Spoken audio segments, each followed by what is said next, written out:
Welcome back, ladies and gentlemen. It is Thursday. It's July the 30th.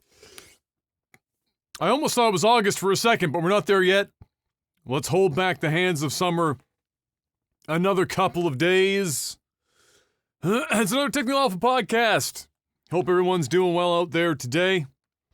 It is a scorcher here again for like the fourth day in a row.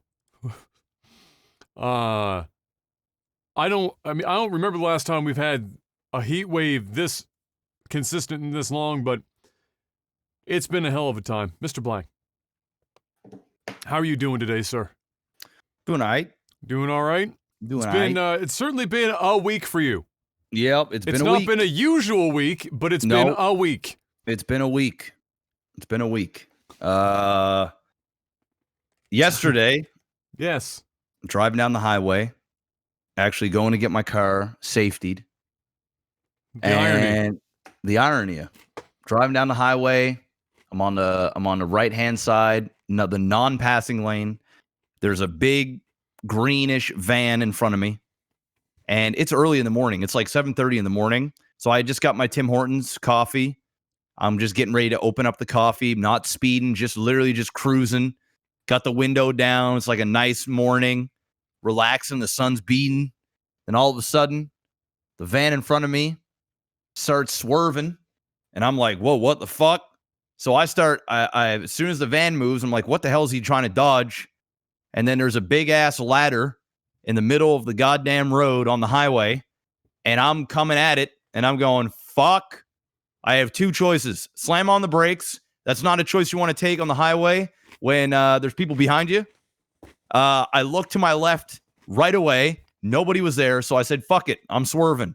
So I swerve, managed to miss the center of the ladder, which would have fucked my shit up bad, and ended up hitting the like ass end of the ladder, sort of like the step, like the base, smashed the front of my car. And as I'm swerving back into my driver's lane, a bunny rabbit decides to jump out on the highway simultaneously and gets fucking wrecked by my car.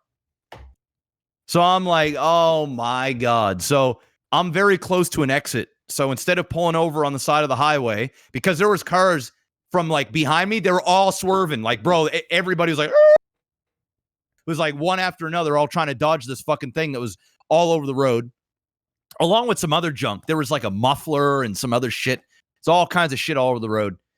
So I'm like, fuck that. I'm not stopping in the middle of the highway, on the side of the highway. I'm going to go up to this exit, which was just like half a kilometer up. So I drove up to the exit, pulled over and looked at my car, and I'm like, oh, fuck.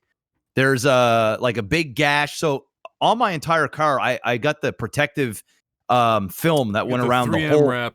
Yeah, so I did the whole fucking car, right? Not just the front, but I did the whole damn thing. And the ladder hit it so hard, it did so much damage that it went through that and just literally chunked like part of the frame, like the plastic whatever of the car, to the point where it was just like there's no film in the world that was protecting you hitting a ladder going about 80, 90 on the highway. So that was done. My radiator wrecked, grill wrecked. So the whole front bumper needs to be taken off and replaced and then repaint it. And so anyway, I ended up calling 911 when I got up to the ramp. I was like, hey, just got in an accident on the highway. You should probably go over there and remove whatever this ladder and stuff off the middle of the road before someone dies. No, continue. I'm going to continue. Okay. I was just doing that I was doing that for the stream because I have to just turn you down a little bit. That's all. Yeah. So anyway, I drove back up. They got rid of this stuff pretty quick, and the police told me to go to the police station, write a report. So I did that. then I called my insurance company, and my insurance company sort of dicked me. And they were like, yeah, well, unfortunately, since it was an item on the highway, it's your fault. I'm like, well, I'm not sure what you want me to do in this situation. I wasn't speeding. There was a van in front of me. Like, I didn't have much time to react.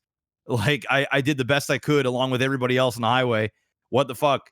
So anyway, they're like, yeah, unfortunately, like, we understand, and this sort of thing happens all the time. But basically, they're like, yeah, for any stationary item on the highway, even though it was anything from stationary, it was all over the fucking place on the highway. But basically, I was fortunate because I have accident forgiveness on my insurance. I've been paying into that. So essentially, I have to just pay the $1,000 deductible, and then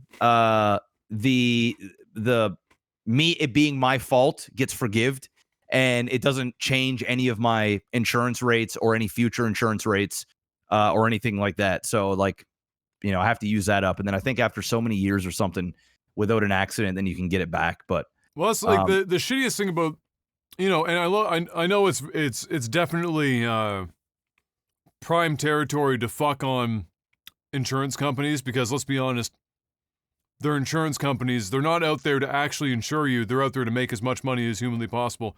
Yep. And my God, they make a lot of money.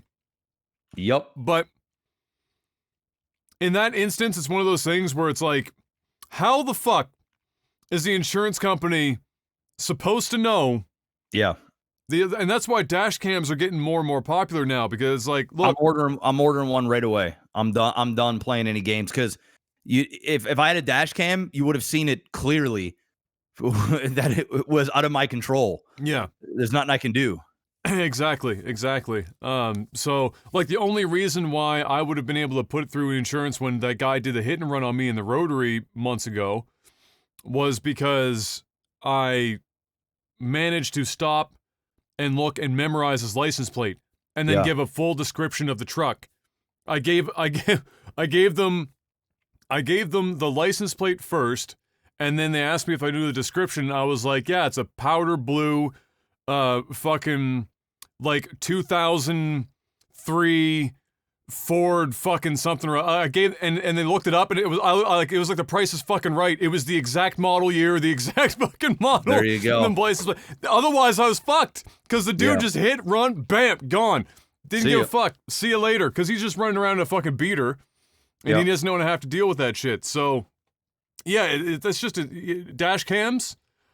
I wouldn't be surprised if, I think Tesla already does have cameras on all the time, built in. That's just going to become an industry fucking standard here pretty soon.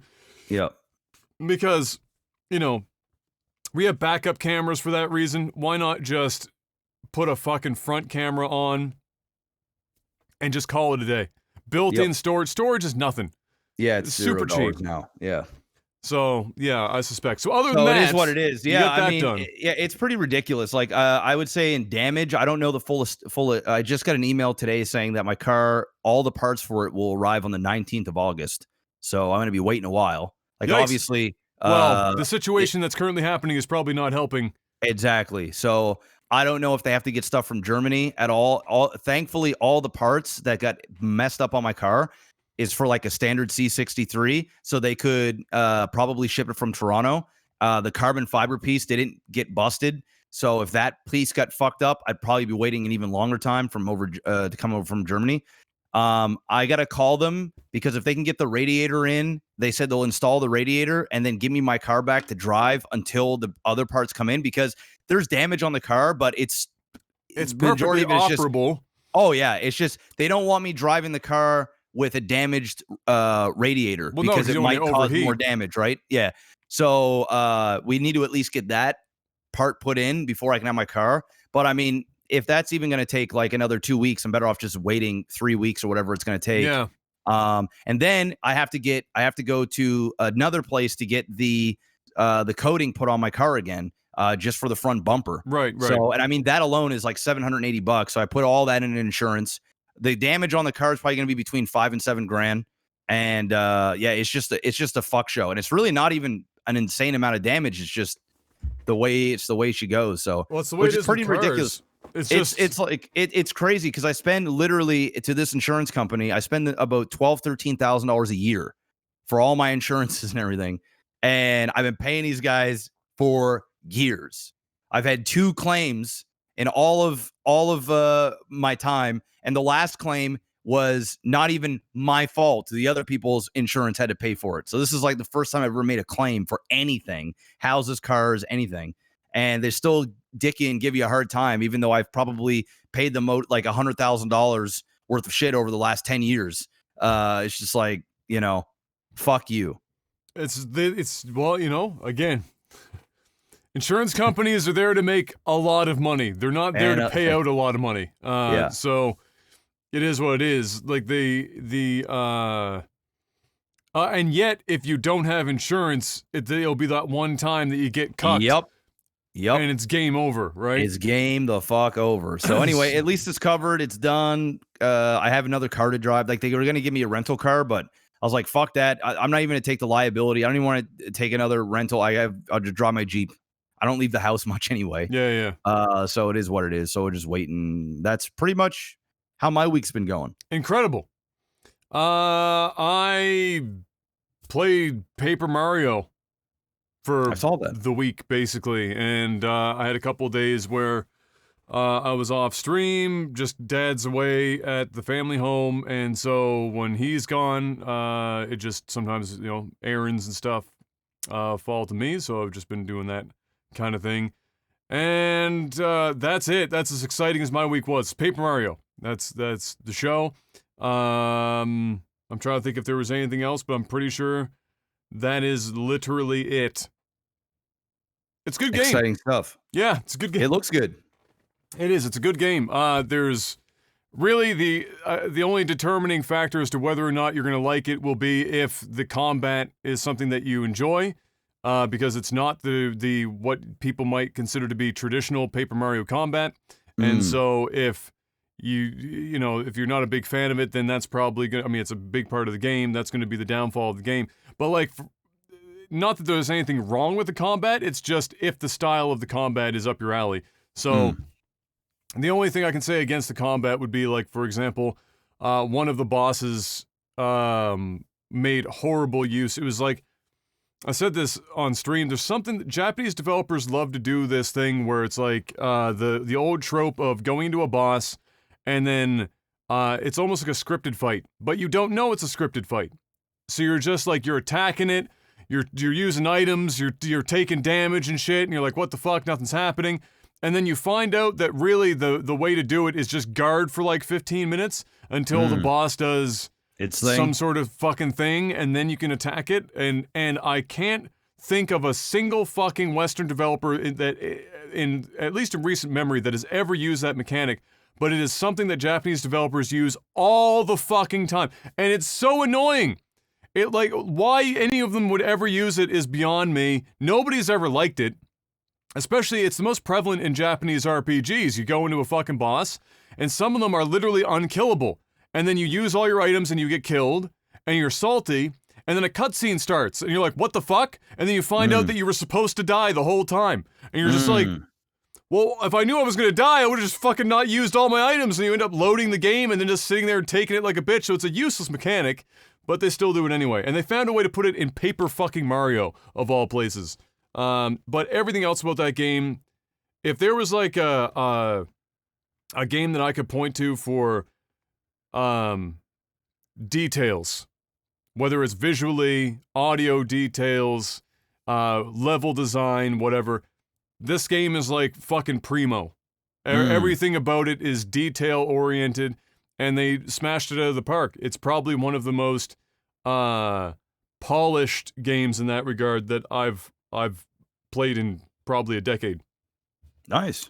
So thumbs up for that so far. I feel like it's going to get a little long. Like, one of those games where it goes a little longer than it probably should because the mechanics don't really, like, evolve with the game to make the game worth playing for 30 or 40 fucking hours, but I feel like this game is going to be 30 or 40 hours. And not need to be. Send me the list. I don't have the list. Oh, shit, you don't have the Topics. list. All right, yeah, one sec. Thank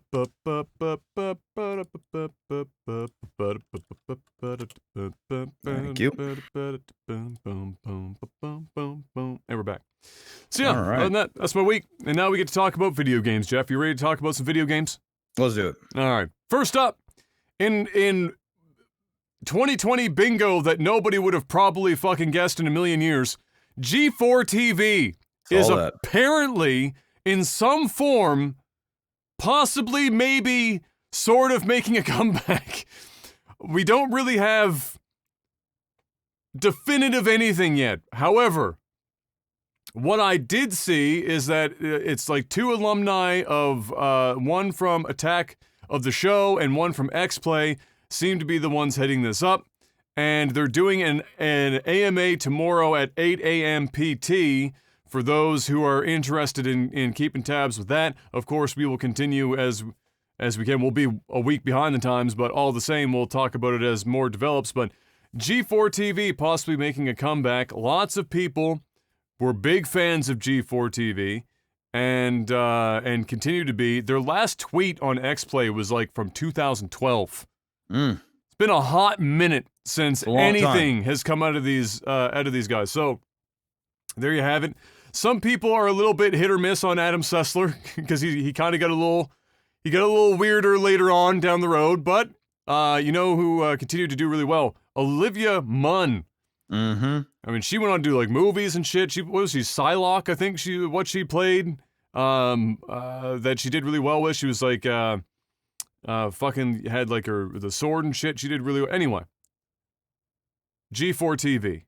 You can look forward to possibly, maybe, sort of seeing some more G4 in some way, shape, or form in the future. I doubt it would be on television like the last one would be. I suspect that they'd be doing some sort of web series or a series of web series. I still don't think G4 TV works in the television market. Yeah. And but a web thing would be fine. But a web thing works, right? Yeah. And so definitely that would be good. So we'll see. We'll see what comes out of that. Next up, the Suikoden creators. I think you probably have those games back there. I have them all. In that pile behind you. The creators announced a spiritual successor called, I haven't heard this said out loud yet, so I don't know if I'm about to fuck this up, Eiyuden Chronicle. Okay. Launched on Kickstarter, and just before the podcast, it was at 3.1 million Canadian. Jeez. Out of the 683,000 that or the original goal was set for. So it's already blown well past. Yeah, it's 3.159 currently with 23,416 backers. 29 days to go. I mean, they literally started this thing up like yesterday or the day before. Already at 3.159 million. Crazy. And again, I say once again to Square Enix and other major publishers and developers in Japan, if you need more proof that people do in fact give a fuck about traditional JRPGs, stop being so fucking blind. $3 million in 24 hours on Kickstarter. It's a lot of money. For a game that only wanted 600 and some thousand Canadian. It's a lot of money. Fuck. So anyway, they look to be using a very similar art style. If you click on the Kickstarter and you skip... I just watched it. Yeah, you saw the video? Yep.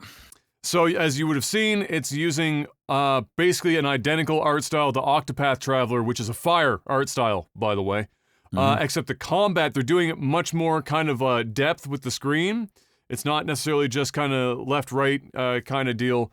With the combat, there was a lot of depth in, not in terms of mechanics, but in the combat. Like, there were characters jumping forward and back. The camera angles were wild. If you've played Suikoden, you would know, in the past, you would know that they love putting loads of characters in these games that are all playable, or you can recruit them. And this is no different. They're aiming for, I guess, what they had on the Kickstarter was 100. So one of those games where if you're big and you like them, you're big into it, lots of replay value insofar as that, you know, you can go in, you can try, I mean, fucking, how many combos can you get with 100 characters, right? Or at the very least, not even about combos, but just getting the characters to follow their stories and whatever else. Very interesting. And now that they've basically quadrupled in the first 24 hours their budget, I'll be very intrigued as to what kind of stretch goals they might set, what kind of changes the game might actually see now that they're going to have so much money to work with. Yeah. And hopefully they don't scope it out too crazy, but enough to to give them a little more. They can hire more people.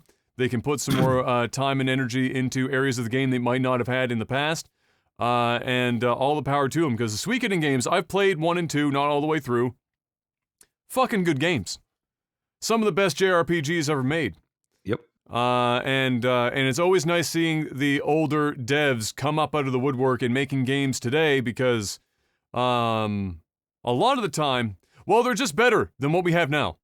Facts. Facts.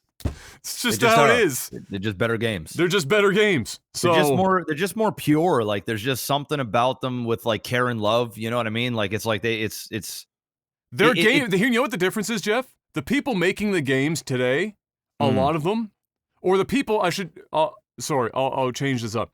The people making the decisions about what games are being made, more specifically. Fuck it, dude, the amount of ants in this room this year, I'm just pulling them off my legs and killing them like every 5 fucking seconds. It's like when we were growing up all over again, ants just fucking everywhere.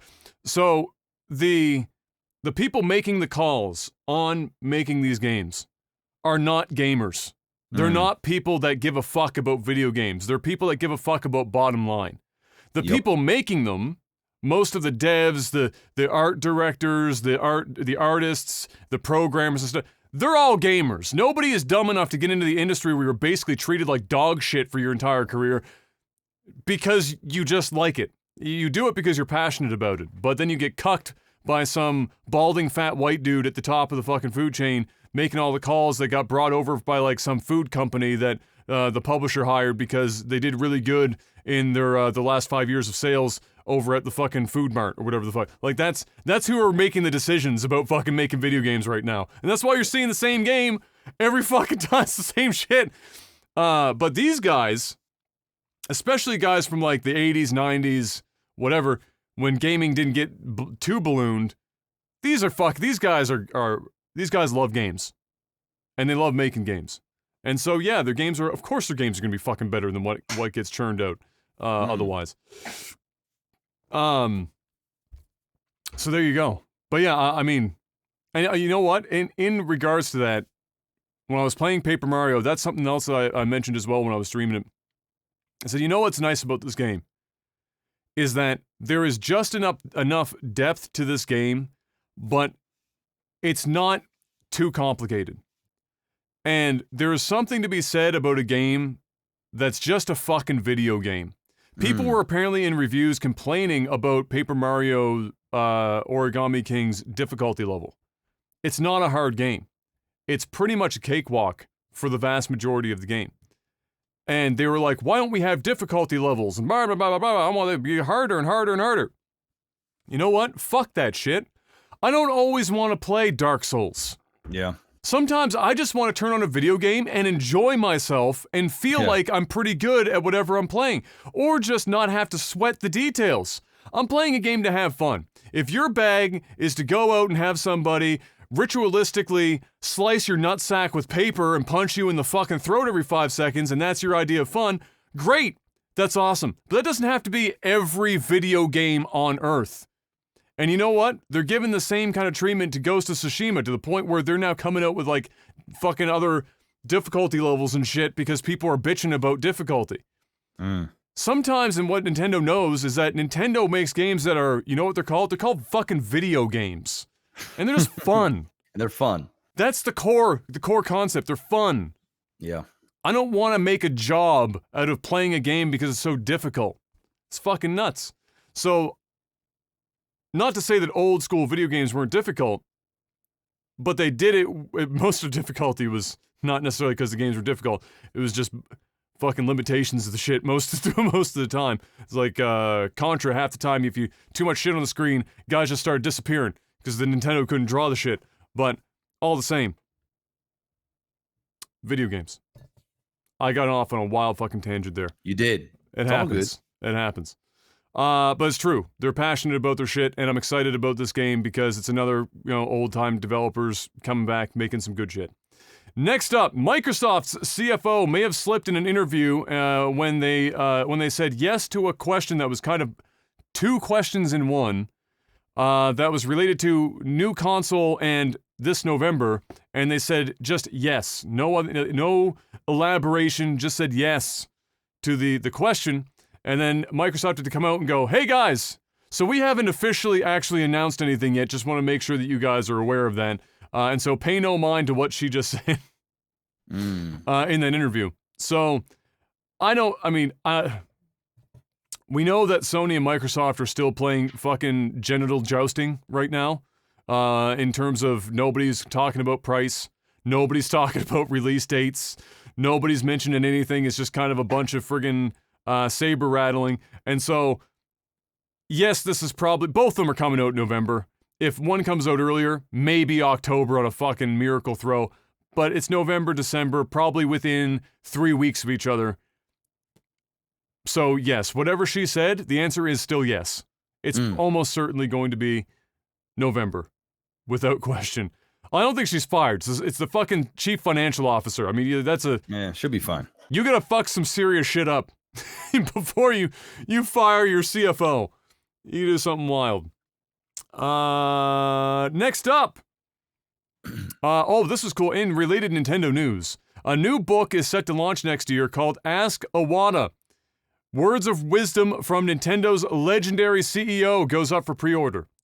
So this is a book, obviously about Iwata, or partially by or on the career of, and likely given the title, probably is centered around him talking about various topics and whatnot in that kind of form. I didn't need to know anything more than the fact there was a hardcover book being made about Iwata before I pre-ordered it.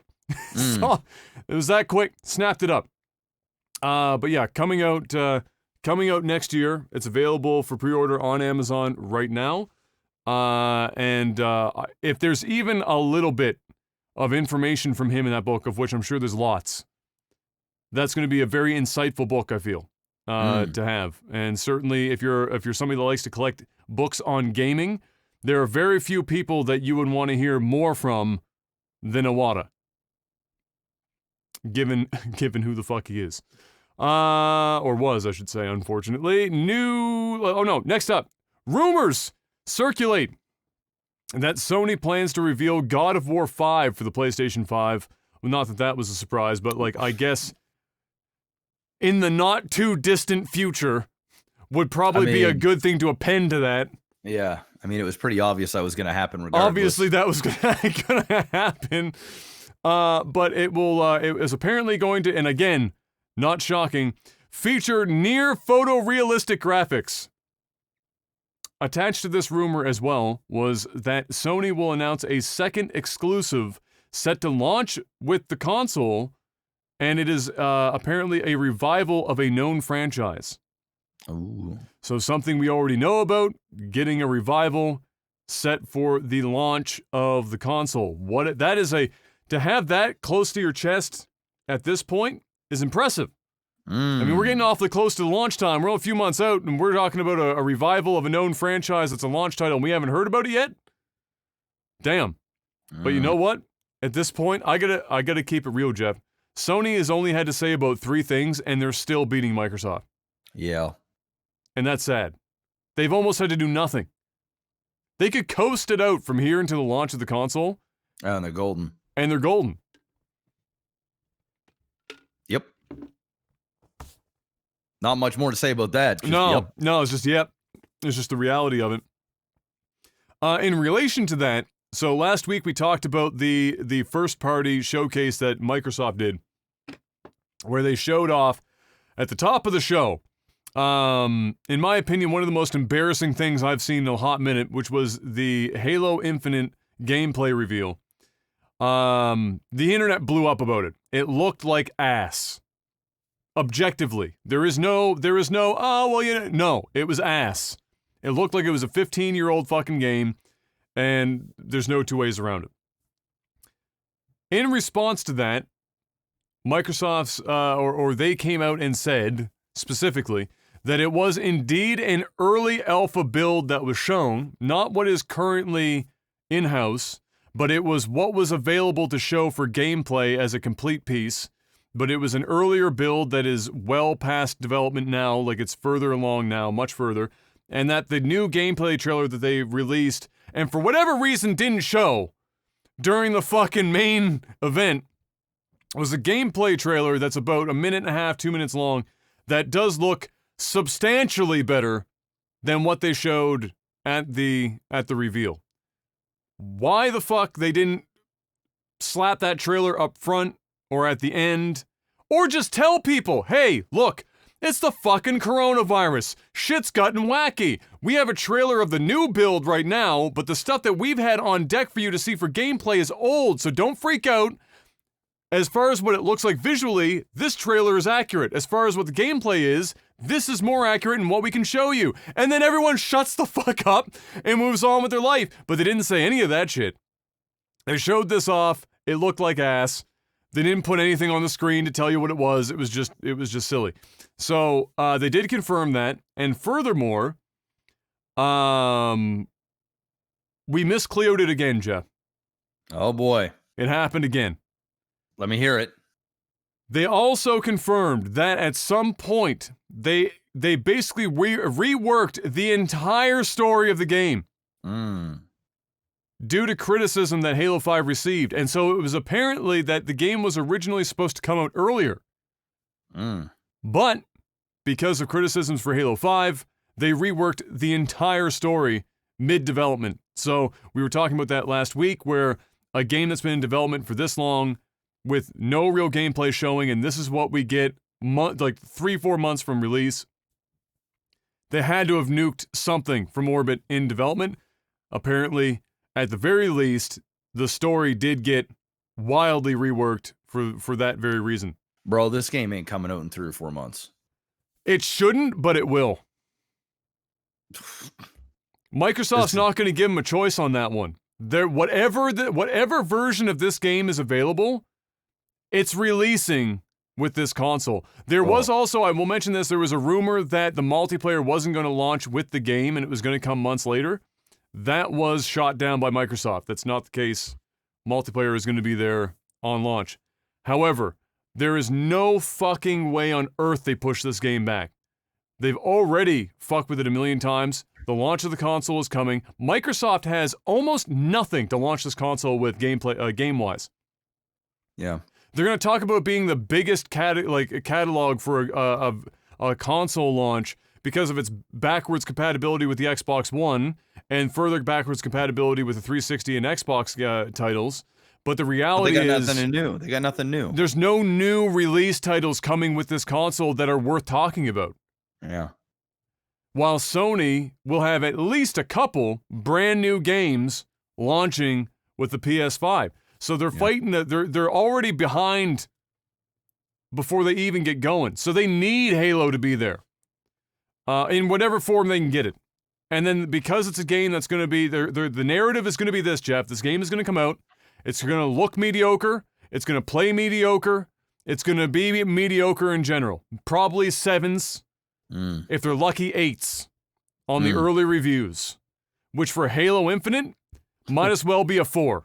And then what they're going to say is, the narrative is going to become, guys, we have a major roadmap like we said before. This is a 10-year-long game. We've got so much lined up for you guys. This is only the beginning. And I promise you, I'm almost positive that the "this is only the beginning" tagline will 100% be fucking touted inside of the first 3 months of that game coming out, if it isn't already used before. They are going to use that as the narrative to cover up the fact that this game needed probably 6 to 9 months more in the Hyperbolics time chamber to actually make it worth buying. But they can't wait. That's a long time in real Earth years. It is. It's a very long time. If they didn't, then the shit would have skipped the entire console generation. So, you had to speed it up. But yeah, Halo Cooking Mama. There you go. There you go. You know what? I've been looking for and I haven't seen more details about the Cooking Mama saga. It will happen. It'll randomly pop. It's gonna pop at some point. I'm excited to see the next installment in that story. But there you go. So those things were confirmed there. Also, if I'm not mistaken, it was also confirmed that build was running off of a computer and not an Xbox Series X. Oh. It's running off of like a 2080 Ti or something. Yeah. Bro, we'll see. It's going to be a mess.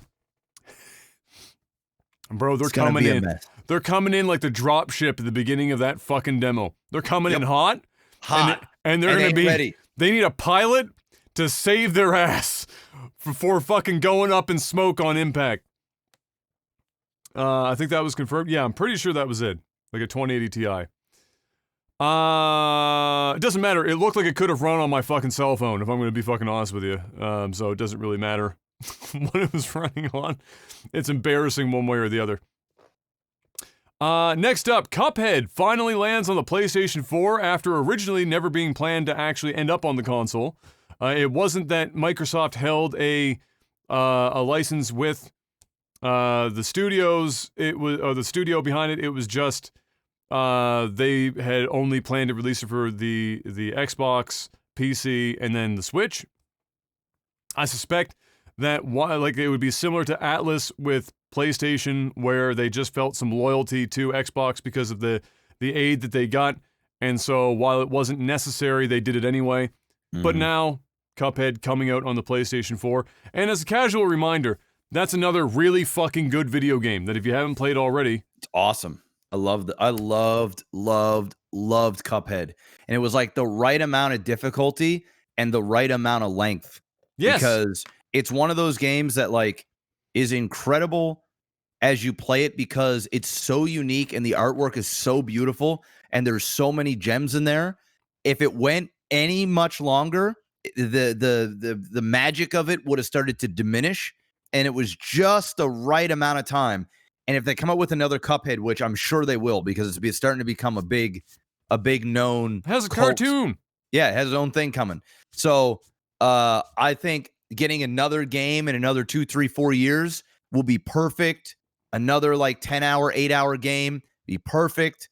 And I loved everything about Cuphead. Awesome game. 10 out of 10, man. That shit was amazing. I still remember when I first saw it at E3 years ago, and it was like, not even joking, 3-second clip in the middle of one of those like Sizzler reels that they do. And it was just lost in a sea of other games. And I saw 3 seconds of it, and I went, I want whatever the fuck that is. Yep. Give me that. It's a good game. And then, yeah, fuck, it's just fire. And Yeah, and the nice thing about it, though, is that they also have a difficulty mode because it's a hard-ass game. That's super easy. So, like, they cover their fucking bases. If you just want to see it for the artwork and have, like, a relatively leisurely time with it, that's available to you. If you want to get your ass absolutely handed to you, that game will do it. If you want to, it will fuck your shit up. And again, that game was all hand-drawn animation and scanned in afterwards. It's pretty dope. Everything in that fucking game, hand-drawn animation like it was like an old-school Disney cartoon. It's crazy. So yeah, there you go. Cuphead. So PlayStation players, rejoice. You now have an option to get your hands on Cuphead. Definitely play it. For sure. Next up, in news that I'm somehow not surprised about, but still depressed about, EA is testing running ads in their sports games as marketers try to reach a younger audience who don't watch as much TV. They started this by testing running ads in UFC 3. How much do you spend to buy UFC 3? I don't spend anything. I think it's a full price, right? Oh, of course, full price game. Definitely full price game. And then you get in and you're watching ads? Nah. That's a big no for me, dog. If you're gonna put ads in your video game, you better be creative as fuck about it, and it better be part of the gaming experience. Like your boy, like in UFC, you know, in the corner, you know, up looking at the sponsors in your corner, that's where you put the fucking shit. You know what I'm saying? When they throw you the Gatorade, that's when you put your shit. I don't watch ads. That's a big nope from me, dog. I don't want to see a fucking Cialis ad pop up in the middle of my fucking gameplay. No, I'm good. I don't want to see a Gamer Fuel ad just pop off in the middle of fucking playing the game. No, loading screens are not ads. I don't want to see them. The ads are just creeping in everywhere because it's true. We're watching less and less traditional television. Advertisers can't just cram their shit lazily down everyone's throat. They can't have 30,000 plus fucking ad views a day per person just bombing our eyeballs and brains with shitty fucking products that nobody should buy. And now they're trying to buy their way into to new media and sticking it wherever they can fucking get their hands on it. And EA is apparently just happy to take the money. Well, they're not going to get my money. Basically, any game that has an ad play in it, I refuse to buy. I will flat out never buy. Yep. Zero. The game better be free to play. Free. Yeah. That's the only way. Yeah. I ain't paying full price and watching fucking ads. No, dog. I don't watch ads on my Netflix. I ain't watching ads on my video games. I'm just so fucking baffled by that somebody who's relatively young at EA said, yes, let's put some ads in our sports titles. That's going to go over well. People were bitching about ads showing up on billboards in like racing games 10 years ago. Yeah. And you think it's going to go over well to put full-blown ads in the game? No. No, bro. No, that ain't it. That ain't it. You know what else isn't it, Jeff? The LEC partnered briefly, thankfully. So the LEC, that's the European League Championship, partnered with NEOM. I guess, I don't know if that's an acronym or what. Anyway, it's a company partly founded by the Crown Prince or a Prince of Saudi Arabia. Who, like I said, co-founded this company. They partnered with them. And then the internet said, hey guys, in case you were needing to be reminded, these are the same people that are basically outright killing members of the LGBT community on a daily basis and subjugating women in ways that the rest of the world moved beyond about a solid couple hundred years ago. We're talking about people that won't let women in to watch sporting events into arenas. We're talking about people that literally wholesale kill anyone who isn't basically a straight white, or not straight white, but straight male. And so 2 weeks ago, when the LEC is flying the pride flag on their social media and talking about all the various things they've got, and one of their casters is apparently a lesbian female.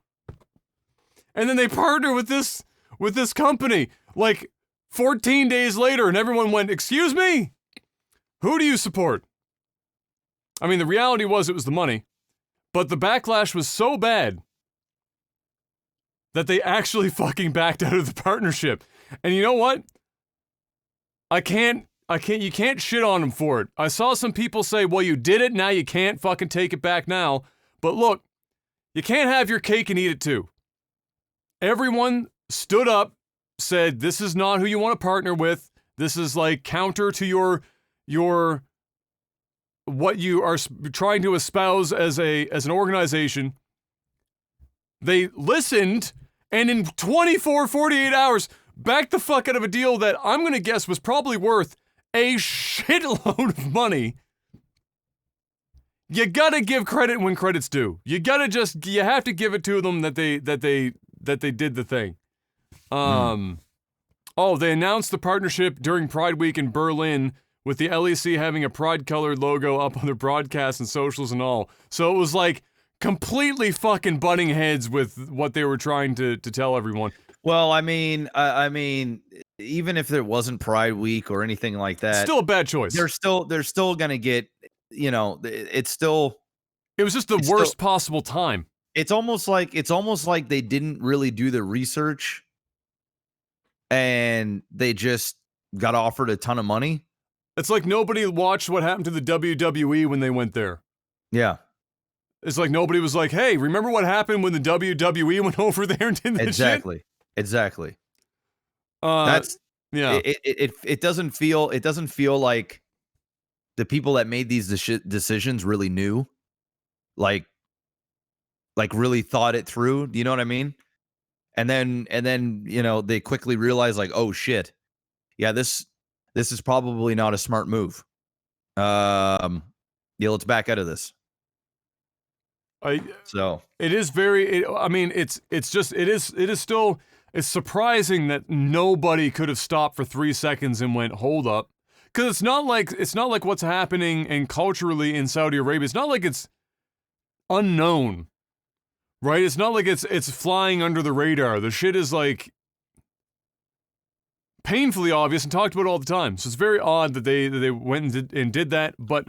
Again, my guess is the money was just fucking huge. Yeah, the money is probably big, and then even if somebody did know something, and I've seen people make this argument because I was reading a little bit into this, but I didn't get too deep into it because it's just more negativity in the world that I just didn't really feel like consuming all that much. I feel you. But there were some people that were angry that they canceled because they're like, well, that's part of their culture and their religion, and you can't really mix people's ideologies at that front, like their religious backgrounds, as a way to dictate if you should do business or not.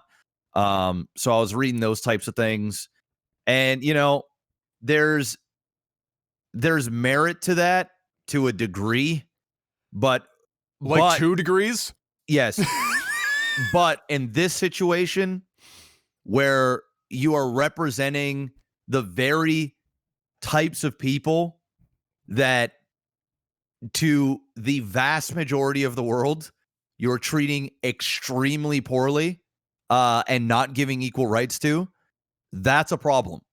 We're not talking about, hey, these guys believe in God and these guys don't believe in God. No, we're talking these guys like to kill people because they're different. Exactly. That is a problem, right? It's like it's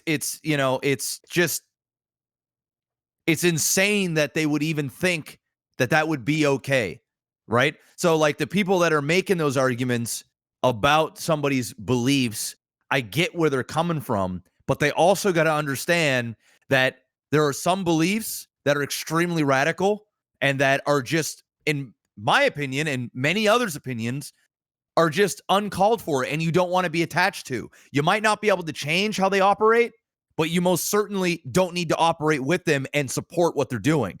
There's 2 different things, right? So, good on LEC for dropping them very quickly. It says a lot about, them listening and not wanting to be put in that type of light. Something tells me that they didn't really think it through fully and the repercussions, or didn't really look at that aspect of things before they made the decision, because ultimately we're in a cancel culture and we're in a very, very sensitive time, probably more than ever. People are at home, people are angry, people are confused, people are scared, and people just want to bitch about something, and then you're going to give them something that they legitimately should bitch about and really voice their opinion on. Not smart. We're not talking about some really frivolous shit like, oh, my game isn't hard enough. We're talking about, bro, they're treating women like fucking, like, damn near slaves, and they're killing people because of their sexual backgrounds or their sexual orientation or who they are as people. It's wrong. So the answer is no. Don't play that game. That's as hard as it gets. That's as hard as it gets. Yeah, because again, yes, you always, like you said, there are degrees to which you want to, if somebody brought up the religious thing, yeah, but there is, it's if the moment somebody's religion enables them to kill somebody, no, it's already a no for me. You're already kind of in a bit of a fucking you're in a bit of a bind there. You're not really going to get much further than that with most people, right? It's like you said, it's not just, it's like, oh, they believe in God or they don't believe in God. It's like, it's not that at all. They believe in God, but they're saying that, they can just go and just freely just start wholesale slaughtering people for their sexuality. It's just nuts. It's insanity. Good on the LEC for backing the shit out of that bad boy real quick. And really, I think that needs to be the thing, is that I know a lot of people want to be cynical about the company even making the deal in the first place, and you should be to a degree, for sure. But they backed out, and quick. And anytime a company steps away from what is likely that much money, give them some fucking credit. Don't stay on them so they don't make the mistake again, but don't just discredit them entirely, even though they actually listened to what everyone was saying. So, there you go. Speaking of crazy to a degree, Star Citizen. It's time to talk about our favorite game, Jen. To the 10th degree crazy. Yeah, to the 10th, yes, the 10th degree black belt in bullshit. Star Citizen announced that its roadmap, we talked about this actually, if I'm not mistaken, that their roadmap was not feasible. This is months ago now. Well, months have passed, and they didn't really put anything out to replace said roadmap, and everyone was sitting around going, even the hardcores were sitting around going, hey guys, we had a roadmap and now we don't have one, and it's been months. Could we maybe have a roadmap? And enough people talked up about it that eventually they finally caved and met them. Well, I'm going to say they didn't do it. They met them halfway. So what they did was they released. This is the most Star Citizen fucking thing I've ever heard. Star Citizen released a roadmap leading up to the new roadmap. Wow. It's a 4-point roadmap leading up to another roadmap. This is the roadmap. Give an explanation of the goals of our new roadmap and what to expect from it. Show a rough mock-up of the proposed new roadmap. Share a work-in-progress version of the roadmap for at least one of our core teams. And then finally, transition to this new roadmap. You know what this sounds like, Jeff? This sounds like when a manager that's kind of one of those managers that don't really understand what the people who he manages do. They're a good manager, perhaps, but they don't know the intricacies of like what, like it's almost like programmers or whatever the fuck, or engineers, and there's somebody managing them, like a project manager. They go down and they ask them to give them like a heads up on how things are going or what's gonna happen, and they throw this fucking like bullshit corporate fucking response back at them that is really a really long way of saying like one thing, but they make it seem really impressive. Like they take one little idea and they blow it up to like a fucking full page. It's like when a manager requests that like an assistant manager below them or a team lead provides them with a progress report or like a success report of what's going on at the current time. And the person, because they're part of the team, can write whatever the fuck they want in there to make it sound like good shit is happening, and then hand it on to the top, and the top goes, oh, that all sounds fucking awesome. Let's continue on our fucking way then, and not question anything.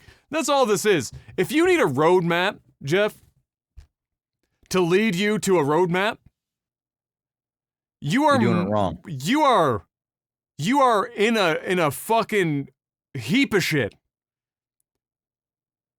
I can't even begin to fathom a roadmap to a roadmap is nuts. It's Star Citizen, man. It's Star Citizen. They need $1 million to unlock that roadmap. Bro, I want to see. It's Star Citizen. Does any of this surprise you? It's a scam. That's what this is. I'm trying to get back to when are people going to wake up? I'm trying to get back to seeing the I've never current- seen a game raise so much money and do Here we so go. little in my life. Here we go. So, we don't have the numbers for July yet, obviously, but in June they still managed to make 7 mil. And the one that we talked about majorly before was the 5th. It was in May, which was 15 million. Crazy. And so if I swear to fuck, if after this I see that fundraising amount go north of $5 a month, I've lost all hope on anyone dumb enough to continue to dump money into this fucking project. My hope is already gone. They are now officially road mapping roadmaps. Yeah, it's crazy, bro. It's a meme, bro. It's crazy. And now I just watch and I laugh. I laugh with them. The guys running the show are so fucking rich. They're making so much money, bro. They're making so much money. And the reason why they're doing this is because if they stop and they pull out the game, their gravy train ends. It ends. So why not keep dragging this more and more and more and throw in more convoluted ideas that people are already doing and already have done and just keep collecting 5 million this month, 10 million this month, 20 million this month, 9 million this month. That's how they're making their money.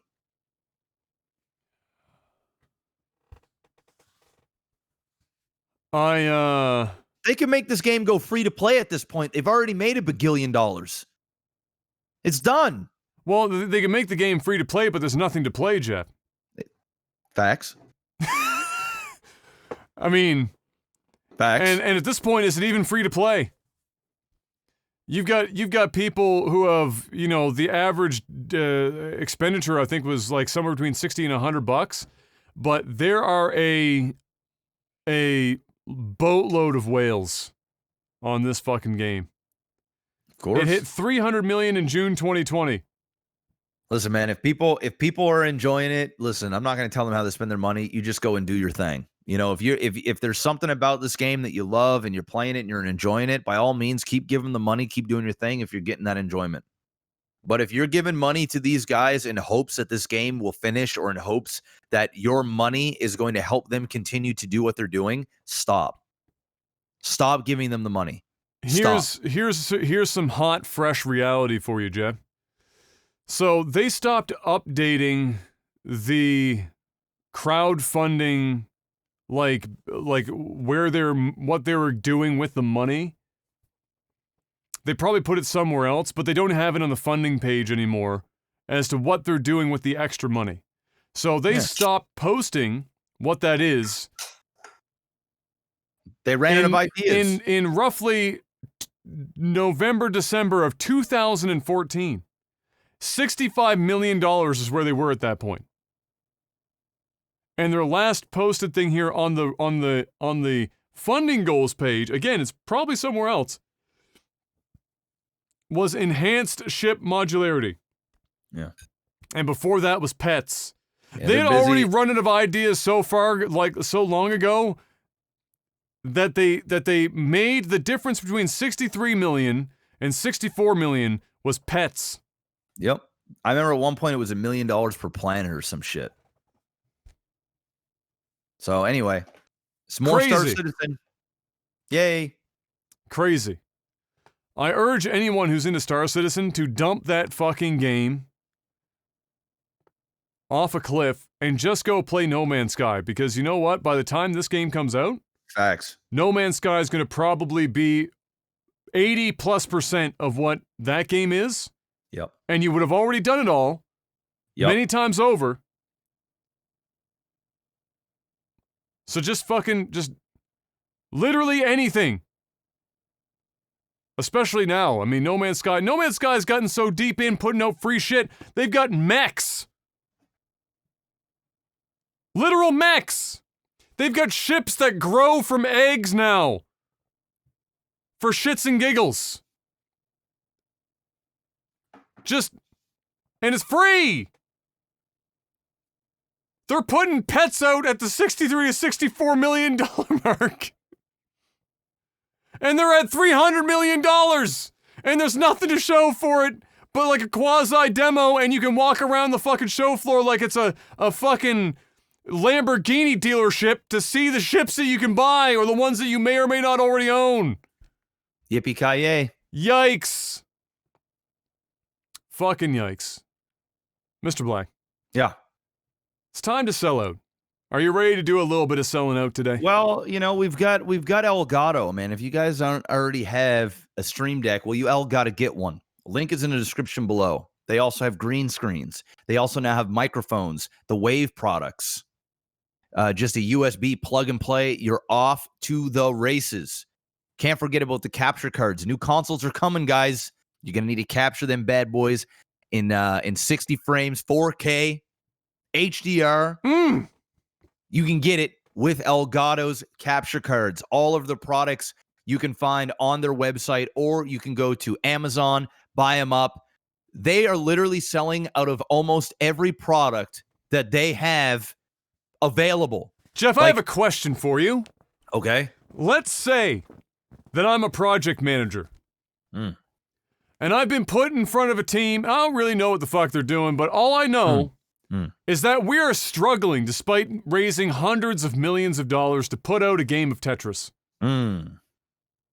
Is there possibly an item that they make that I could put several different roadmaps nested inside of several other roadmaps that eventually, if somebody solves it like a Rubik's Cube, they will find the ultimate roadmap? Yes, I mean, that's called the Stream Deck, Adam, but okay, you're probably going to go with the Stream Deck XL. You see, it has more buttons. Okay. And although even with a mini, you can basically create an infinite amount of buttons by making folders and folders and things like that. But just for simplicity, because, Star Citizen likes to make things real simple, get yourself an XL. All right. And you can just have, $1 million to get to the development of the first stage of the roadmap. All right. And then when you get there, then you can hire a team of people that will collectively work together to get the second branch of the next roadmap. And if you guys put in another 5, maybe 6 million tops, we might actually be able to get the artwork done for the roadmap. You see, we really want to make the roadmap an interactive roadmap that you can go into in the game. So just like that showroom to look at all the ships, we actually want you to physically walk on the road of the map. Like, think about that. Like Google Maps. Exactly. Exactly. Just like Google Maps, where you can literally drop your tune into the map and you can see it like real world. And what they plan on doing, if we can raise 15 million, we'll actually create the International Space Station above the planet. And with another 8 million, maybe 8.5 million, we'll be able to get telescopes that will be able to take pictures actively of the roadmap area, so that when you're actually down there, it's photogenic. It's just photoreal. It's you wouldn't even know that you're in a video game at this point. Now, Jeff, look, Sony just announced that God of War 5 is going to be photorealistic graphics. All right, that's already here. We need more. Our roadmap needs to be bigger to accommodate the fact that the rest of the world is catching up to our development. So our roadmap is going to have to go intergalactic. Yeah, is it possible that we could make it so that you could go into one of the ships that we've already had people spend $1,200 on, and then in real time fly between star systems as we place the roadmap at different star systems, as we have so many steps between points in the roadmap that just putting it on a piece of paper or an Excel spreadsheet is just not enough anymore? Can we do that with the Elgato Stream Deck?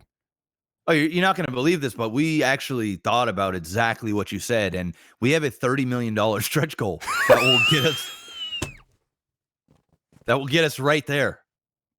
And it'll be connected right to your Stream Deck. You can just hit one button and all of a sudden you're dropped right in. So yes, to answer your question, Elgato has got the product that you need to navigate through Star Citizen's web of lies. Wait, Jeff, wait.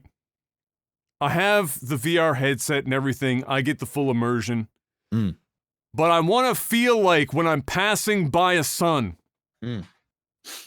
that I can get the sun's glare and the heat of the sun as I'm passing by. Is there a product that Elgato has that could give me that feeling? Yep. It's a key light, Adam. Okay. A key light on full blast. Yes. You should probably buy 2 or 3 of them and have them blast on you at once. So essentially, when you have your VR headset on, your Elgato Stream Deck, you're inside the roadmap. Okay. Right? Now, assuming, of course, we get another 100 million for the stretch goal, because multiple lights, I mean, to get this really feeling. LEDs are expensive. They're super expensive. So it's be at least 100 million, but we'll work on that. Might get it down to 95, but we'll see. Boss needs a new a Huracan, so his 2019 is got 10,000 miles on it. So you have to look like you're successful before you can be successful. I get it. Boom, you nailed it. Fake it till you make it. And you know what? That Huracan is a must, because if he doesn't have a Huracan, $60,000 he Huracan get any business done. I'll tell you that right now. So yeah, just get 3 Elgato key lights, put them on full blast. Yes. All right. Put it on a yellow light. To simulate the sun, because the white light just doesn't really do it. And then you get a green screen as well, so that if you want to stream this, that you actually look like you're in this game as well, for your audience to feel also immersed within all that. So basically just buy everything Elgato, because that's great. It's a one-stop shop for roadmaps. Yeah. So, and you know what? If your internet service provider is starting to really feel as though you're doing some off-grid shit, because it's going to feel real. Like you're not going to be on this planet anymore. I mean, when you've spent $300 million and you have nothing to show for it, it starts to look a little shady. Your ISP might be looking at it, Exactly. So we've got the answer for you. It's called NordVPN. Okay. And essentially what you can do is you can go to nordvpn.com/OTT and use the promo code OTT for 70% off. Okay. That way you can mask your region, and in this case, your universe, to be in a different place, so that your ISP doesn't feel as though something shady is going on in your place. Plus, there are going to be millions of people playing this game. And I know what you're thinking. Security.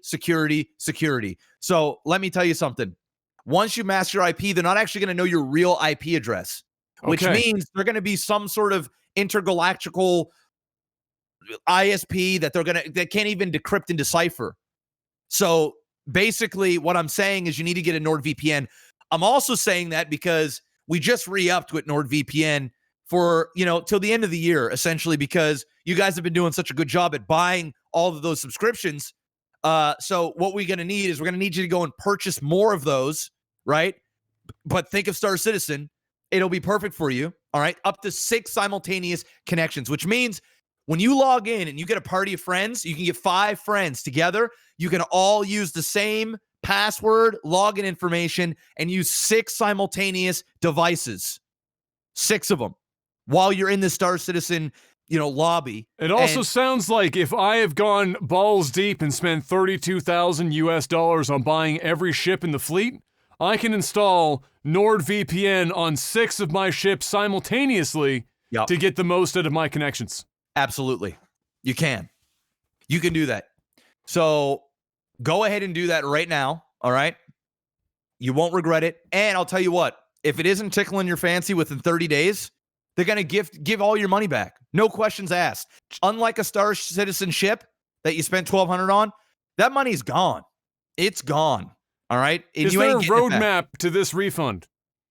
No. The roadmap is simple. You go on their website, you create a ticket, you get your money back. It's there's really no roadmap. It's just go to the website. I'm just used to having roadmaps to lead me there. I just, I might get lost, but that sounds easy enough. Yep. And I mean, hey, if you really want to, you can even put NordVPN's website. You can even put their program right on your Stream Deck. Click a button, boom, mask your IP, watch different regions of Netflix, watch content that you can't normally watch on the internet. It's perfect. So nordvpn.com/OTT. What if I needed a roadmap to go and sponsor the fact that we just talked about our product sponsorship for the last 15 minutes? Well, if you need that, right, you can actually put another button on there that'll take you to patreon.com/lagtv. Perfect. All right? And what you're going to want to do there is all the money that you were going to waste on Star Citizen, you're going to at least give half of that. It's a suggestion. Half, 25%, something. Don't give them all your money. Go over there because we actually put out content and there's no roadmap here. You know what you're getting every Thursday. You know exactly what you're getting. We're not fucking around, all right? The only roadmap we have now is unlocking the ability to do a nostalgia rerun of the When Cheese Fails and the greatest lag TV episodes. Hey, it's not going to cost $300 million. It won't. I think it costs like $3,000. Yes. And we're already at like 2,500. I don't know. 23. I don't know what we're at these days. We're not far off. That's what I'm trying to say here. Mr. Black, it's time. Movies and TV. I want to pour one out for a legend of the TV business. Regis Philbin passed away at 88 years old, thankfully of natural causes and not fucking COVID-19. I mean, what else is there to say? Regis Philbin's a god. Yep. An actual god. Does anyone actually have anything bad to say about Regis Philbin? I don't think so. I don't think that exists. No. Everyone likes Regis Philbin, as they should. And I mean, as much as everyone, you know, Regis and Kathy or whatever, really, who wants to be a fucking millionaire? That show was the tits for a few seasons when he was at the head of that, and gave us one of the greatest television moments of all time when the guy called his dad not to actually ask for help, just to but let him know that he was about to win $1 millionaire.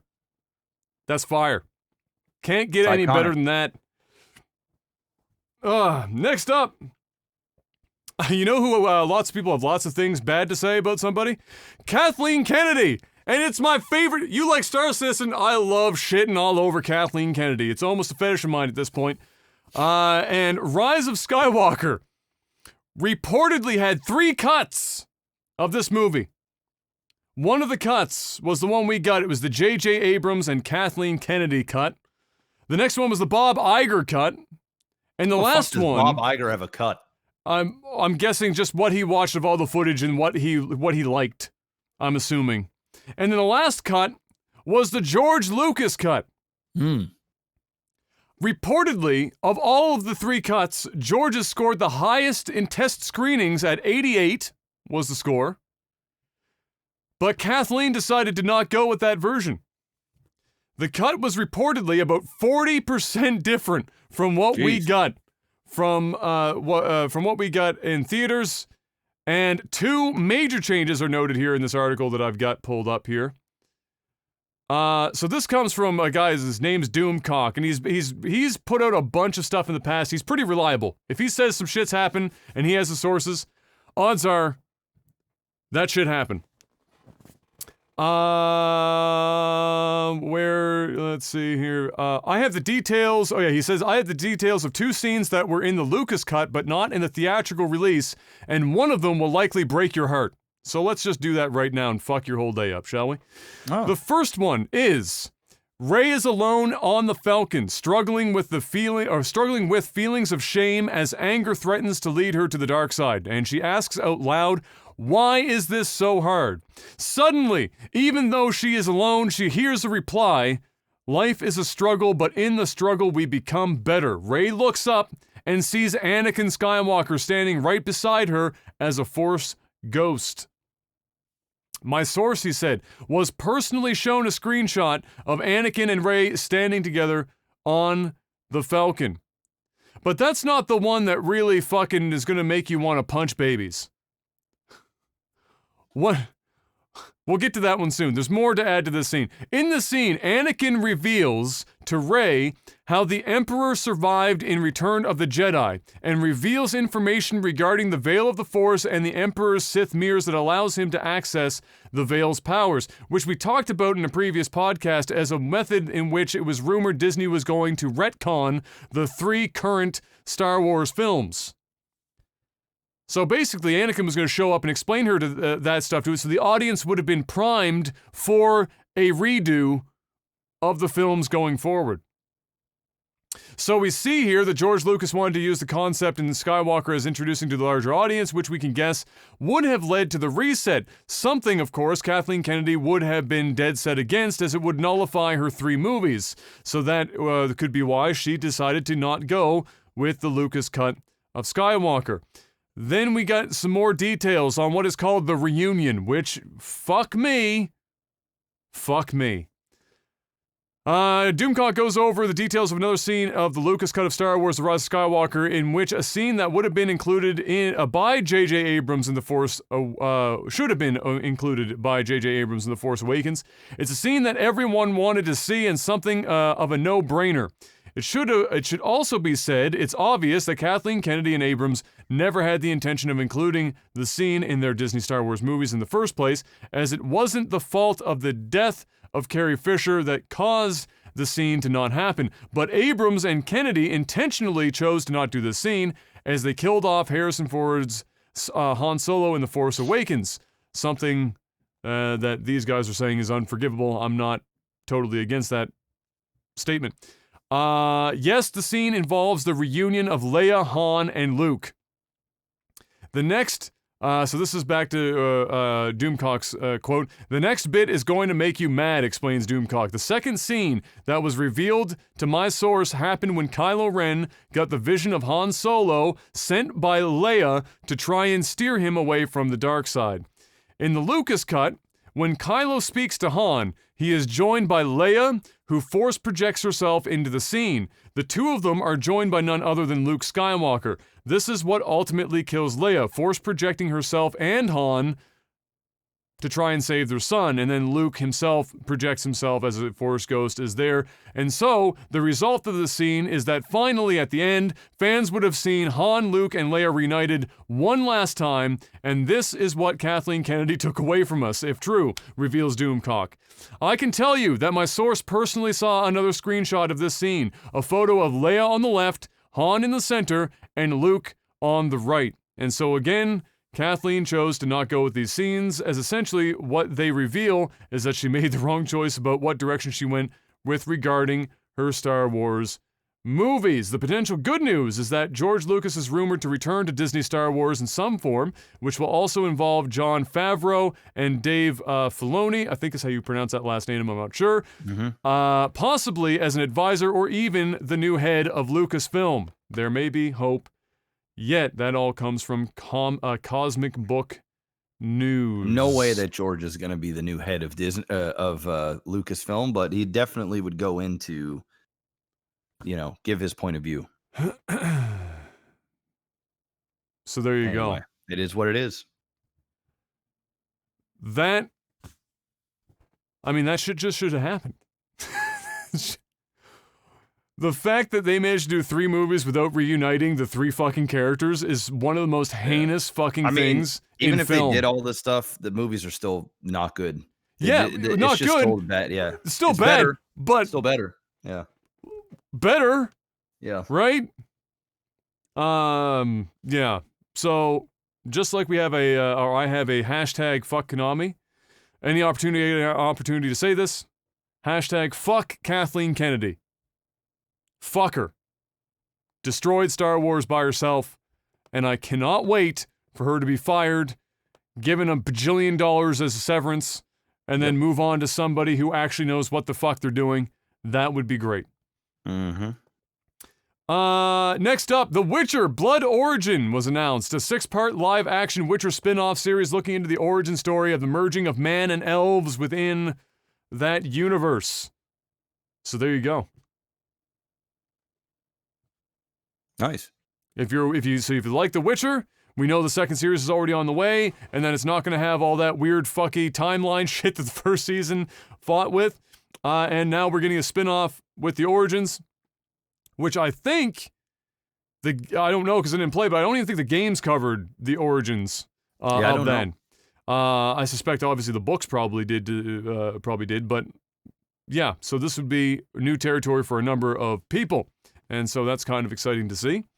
And then last up, probably the most random thing I've seen, Jean-Claude Van Damme announced some sort of Netflix project is happening. him and Netflix are getting together to do something.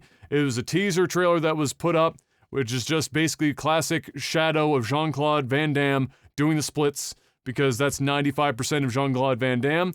And you know what? Fuck it, I'm there for it. Yeah. I'm not gonna lie, I like me some Jean-Claude Van Damme movies. Say what you will about the man, but his movies were entertaining, and nobody has a prettier kick in the fucking world than Jean-Claude Van Damme. It just doesn't exist. It might not be functional, but it is the prettiest fucking kick in the history of film. So there you go. And thankfully now it seems he's finally off all the fucking drugs and trying to do something with himself, because he was in a pretty crazy place for a long time. And that's all I've got. Do we have any other movie and TV news on your side? Nah, it's dead, man. I got Mom wanted Disney Plus, and so I gave her my Roku Ultra for upstairs, and then I picked up the NVIDIA Shield TV Pro to put down here. So my experience with it so far is it's great. Super quick to set up, especially if you already have a Google account on your phone and stuff, which, I mean, that's almost everyone. And so it took like 2 seconds to set up. Longest part of the setup was signing into all the accounts like it usually is. Very quick, very snappy. It can run as its own Plex server, so you don't have to necessarily rely on a NAS if you don't want to invest in a NAS to do it, and you don't have like a massive library, but it also has USB ports so you can expand its storage and just run it instead of having to run something else 24/7. You can just use that. It has anything that an Android TV box can get thrown at it, so there's a lot of games involved with it that you can download and run as well. Pretty much any streaming service that you would want, you can get your hands on there. You can sideload apps if they're not on the store, because it is ultimately just an Android box, so you can do lots of, if you're a power user with any kind of knowledge, you can do some pretty crazy shit with it, if that's your thing, if that's your bag. And then what I haven't tested with it yet is the feature where you can stream your games from Steam to your TV. Oh, yeah, and then play it. And then also NVIDIA games as well, which is a separate feature. I haven't tested that out yet.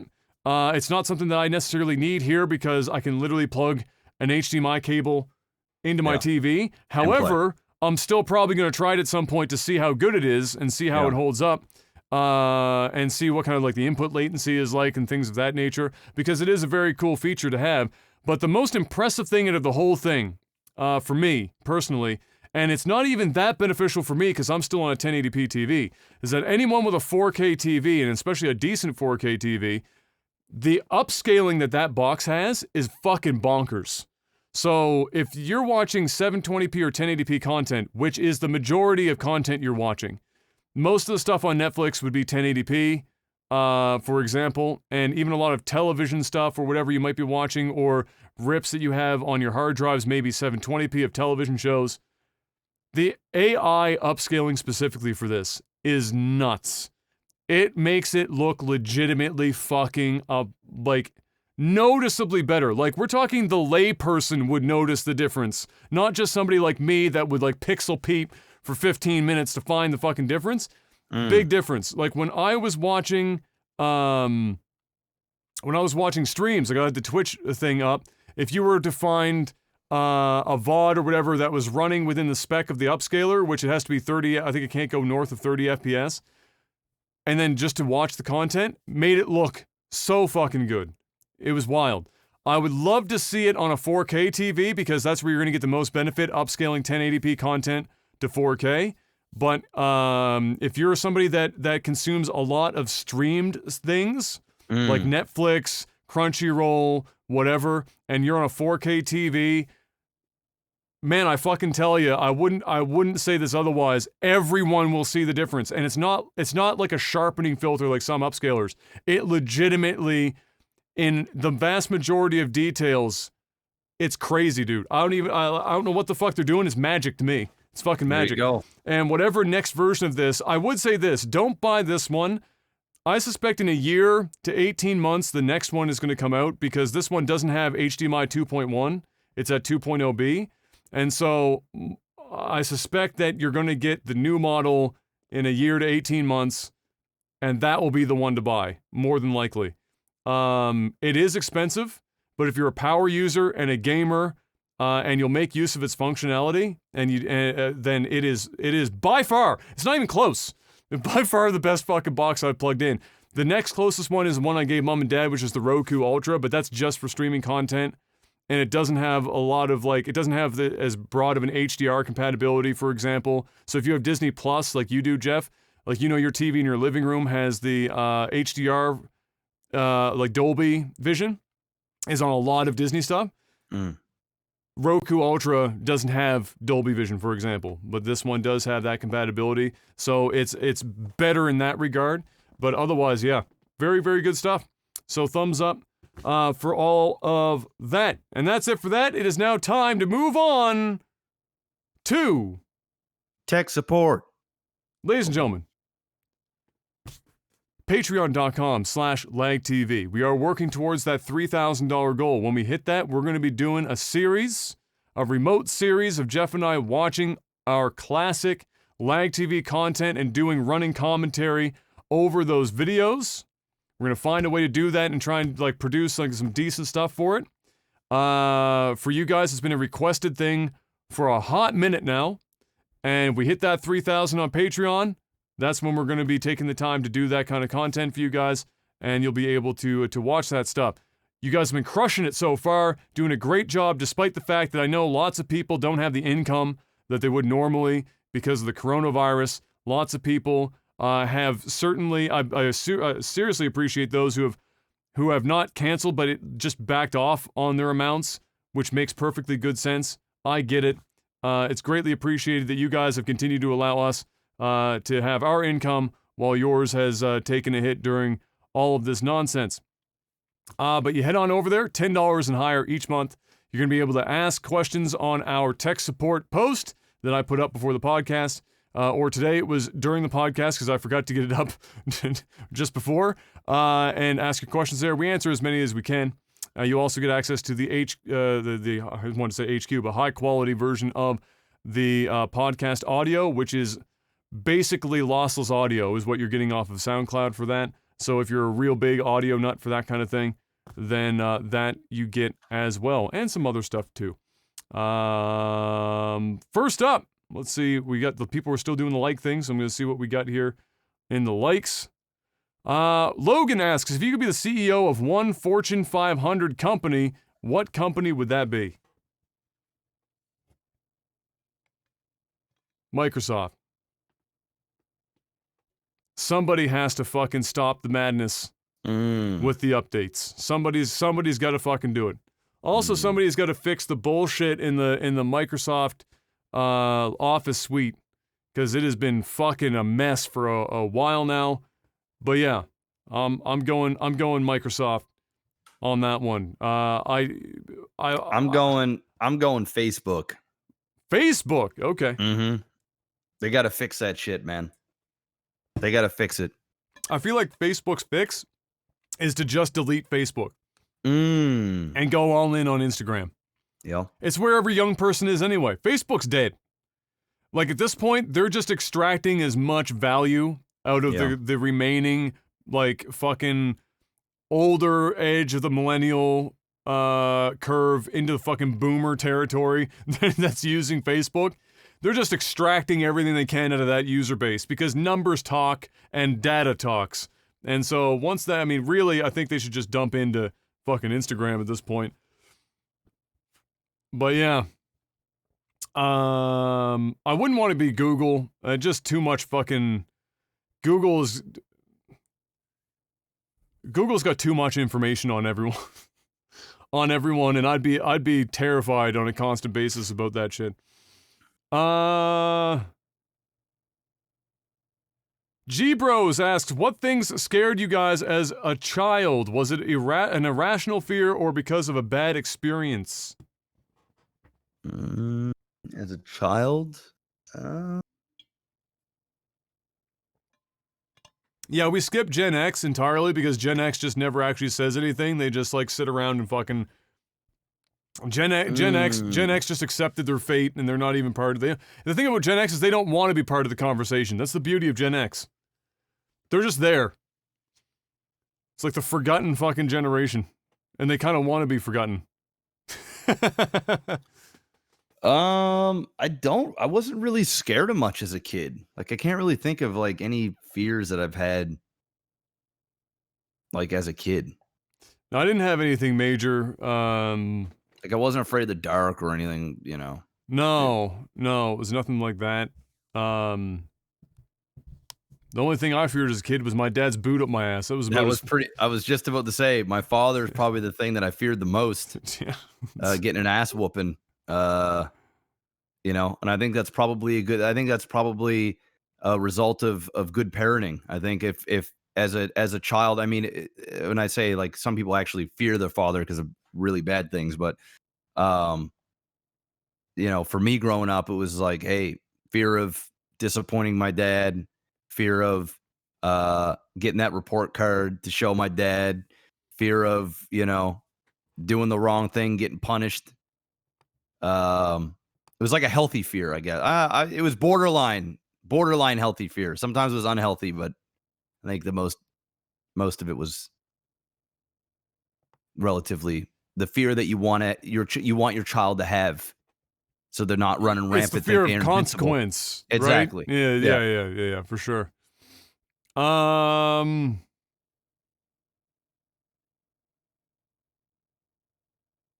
Paul asks, what's one thing you guys both love and hate about Halifax, and what's one thing you would change?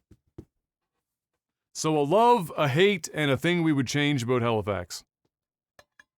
I love the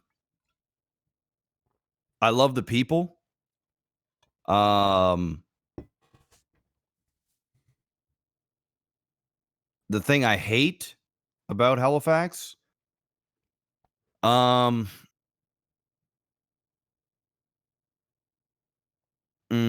I hate the taxes. Because we have the second worst taxes other than Quebec, in Canada. And the thing I would change,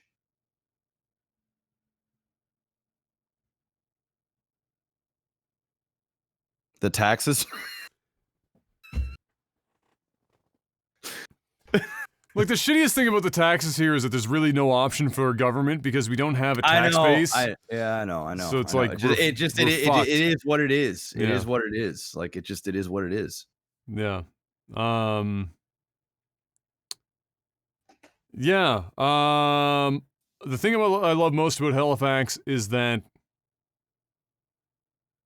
for me, it's just big enough as a city to feel like a city, but not so big that it feels like a city, which is a really awkward thing to say, but you know what I mean. I know what you're saying. Like, it's big enough to have just enough. Yeah, it's like the best of both worlds. You don't have 30 million people crammed onto a fucking postage stamp. Yeah. And so, you know, that's probably my favorite thing, and I think that plays to the culture that, you know, the people, because there's not so many people, you know, you tend to get a bit more of a relaxed culture here. It's not as uptight, and everything isn't like go like it is in other places. You don't feel like everyone is constantly trying to fucking sprint through life at 1,000 miles an hour here. Which I think plays into everyone or more people being less of an asshole than places where it's like everyone's in the rat race. Yep. Going full bore. The thing I don't like about Halifax, I mean, I also don't like the lack of entertainment we have here. It's yeah, because that plays into the size of the city, right? Yeah. Like we aren't quite big enough to draw that kind of stuff. The thing I don't like about Halifax, I'm gonna say, would be travel. I could think of many things, bro, that I don't like about here. Yeah, the things because they don't affect me as much. Like I don't get on a plane and fly. Nor do I want to be on a plane and fly like 5 times a year. So it is what it is. You know, I at the highest end, I would be on a plane once a year. So the cost of travel isn't exactly fucking blowing my hair back. Weather sucks. I think our weather's, if you look at what other people put up with in pretty much almost anywhere else on Earth, we're fucking crushing it here, bro. Like, yeah, it's a little shitty in the wintertime, but we don't have like New Brunswick's 48 feet of snow. We don't have Toronto and Quebec's minus 50 fucking degrees Celsius. We don't have like Calgary's Chinook bullshit where it's the middle of July and all of a sudden there's a foot and a half of snow in the middle of the morning. We don't have California literally being on fire 6 months out of the year. Like, actual fire. Dude, I'd take California's fire over our shit fucking winters any day of the week. If I could trade weather with California, I'd fucking take California weather all year round. I'm gonna pass on that for the literal fire. I don't mean the heat. I mean the literal fire. Yeah. In California, like 6 months of the year, the amount of people losing houses and shit and having to move and get out of the way, and then the air quality and everything else. No, like I get that, like when you go there, it is nice to have that temperature, but it's also like, for me, I need the seasonal changes. I need it to feel fucking different. Because waking up every day and going outside and be like, another day that looks exactly the fucking same as every other fucking day of the week. It's like, I don't mind it. Yeah. But what I don't like about Halifax, probably the job market here is the worst. Honestly, if I had to pick one thing other than the taxes, which this goes hands in hand with the taxes, is that our job market here sucks balls. And then we get taxed like a son of a bitch on top of that. And our rent right now is fucking nuts. Yeah. Like, for the dollar amount that people are actually making in Halifax, the cost of rent here is insane. Yeah, you pretty much need a roommate or a spouse. Yeah. There was in the paper the other day, there was an article on a lady who has government assistance and then works at a grocery store, is what she's worked like most of her life. She's an attendant at a grocery store. And you need government assistance because that doesn't pay for anything. You just don't make enough money. So she's got government assistance, whatever. She's been in an apartment in the North End, which has been slowly turning into fucking hipsterville for like the last 10 years. An apartment since like 2004. In 2004, when she moved into it, it was like $500 a month. It's not a phenomenal apartment then, and it sure shit isn't now. It's like, it's one of those apartments that's old and it's in the North End. And you see pictures of her apartment. It's like cockroaches, mice, mold. Fuck, it's like crack housing. Is basically what it is. And it is now over $1,000 a month because it's in the North End. And she can't afford that shit. She can't afford it anymore. And so she's been on the waiting list with housing services, which is a list now because the vacancy rate in Halifax is 1%. Less than 1%. So people are literally becoming homeless because a crack den in the North End is $1,000 a month.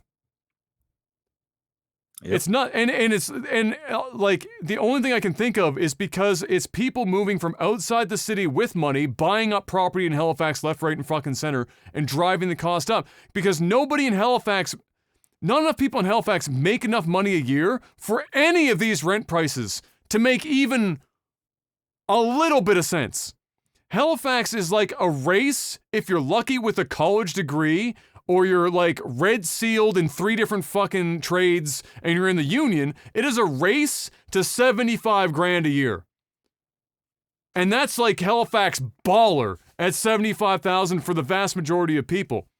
Anything north of 90, you're looking at professors, long tenured school teachers, or very successful business owners that are like old families like Lebanese or Greek that own a lot of property or businesses in the city that have a lot of money sitting around